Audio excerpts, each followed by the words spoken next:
আসসালামু আলাইকুম। আমি শামীম আহমেদ চৌধুরী। আমি চলে আসলাম আপনাদের মাঝে। আমাদের দেশ থেকে অনেক অভিবাসী বা আহ, প্রবাসী হয় জীবিকার তাগিদে অথবা পড়াশোনার তাগিদে। আমরা অনেকেই জানি না যে ইমিগ্রেশন বা বহিরাগমন আইনের বিষয় সম্পর্কে। আমরা যখন দেশ থেকে বিদেশে যাওয়ার জন্য রওনা হই তখন আমাদের ইমিগ্রেশন করতে হয় এয়ারপোর্টে। তার আগে বেশ কিছু বিএমইটি, তারপরে প্রবাসী কল্যাণ তারপরে পররাষ্ট্র মন্ত্রণালয় এগুলো করতে হয়।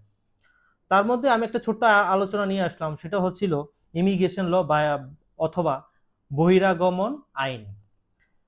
এই সম্পর্কে একটু ছোট্ট আলোচনা করব। সেটা হচ্ছিল বাংলাদেশ সরকার 1982 সনে বহিরাগমন অধ্যাদেশের নামে একটি অধ্যাদেশ জারি করেন।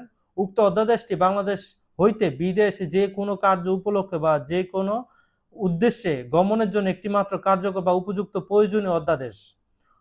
পূর্বের 1992 সনের প্রণীত বহিরাগমন আইনটি বাতিল করিয়া সরকার উক্ত অধ্যাদেশ অথবা 1982 সনের এই অধ্যাদেশটি প্রণয়ন করেন। উক্ত অধ্যাদেশে বিধানাবলীতে যথাযথভাবে কার্যকর করিবার জন্য প্রবাসী কল্যাণ এবং বৈদেশিক কর্মসংস্থান মন্ত্রণালয় কর্তৃক আরও কয়েকটি সহায়ক বিধিমালা প্রণয়ন করিয়েছেন।